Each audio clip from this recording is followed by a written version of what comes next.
Joseph had to wait for many years as a slave before he became a ruler in Egypt.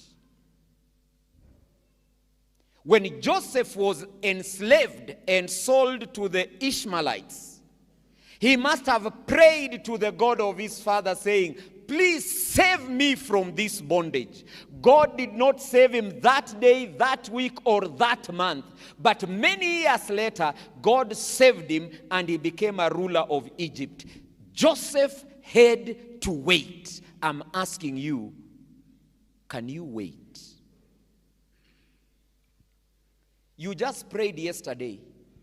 Your fasting was last week. Can you wait? We know you were fasting last week, but can you now wait? Because God may have your response 25 years from now. Can you wait?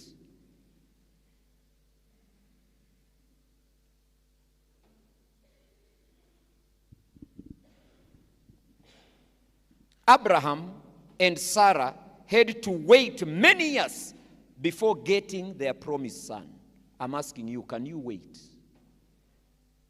They prayed to God, and God talked to them and said, Abraham, listen, and Sarah, listen.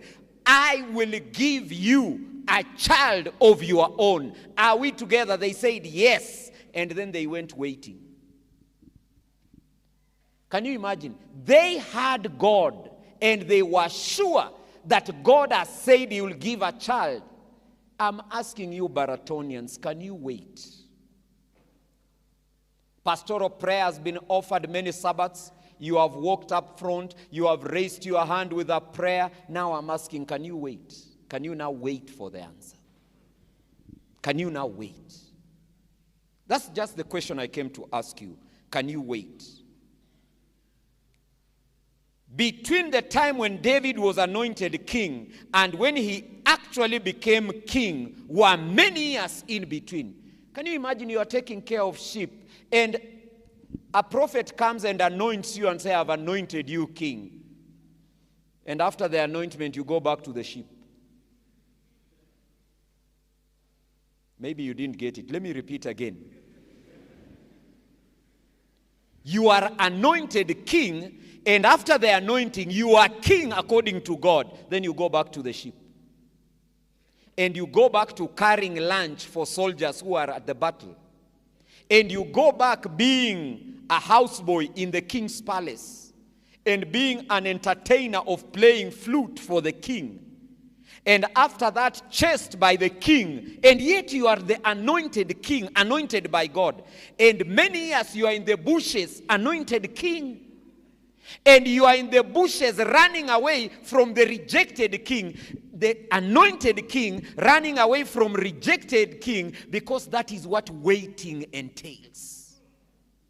In caves, running up and down, even goes to the Philistine territory to live. I'm asking you, if that is what waiting entails, can you wait?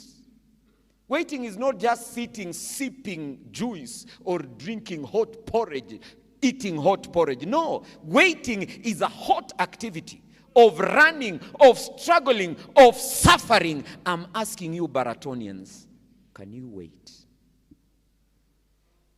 Can you wait? Can you imagine how many years David had to wait? 7 years he was in Hebron as a king of a small territory. And yet God anointed him for the whole of Israel. And he had to wait, being a king of a small territory. Many years. And after that now, he is anointed king of the whole of Israel. Because David could wait. Hey, Baraton, can you wait? That's the message. That's the sermon today. Can you do what? Can you wait? Waiting means you accept the situation now as it is, as you work and hope for a better future. So waiting has nothing to do with idling. There is nothing to do like idling when you are waiting. Waiting is being busy, knowing that there is a better life, but God has not delivered it now. I'm asking you, Baraton, can you do what? Hey, I can't hear you. Can you do what? Can you wait?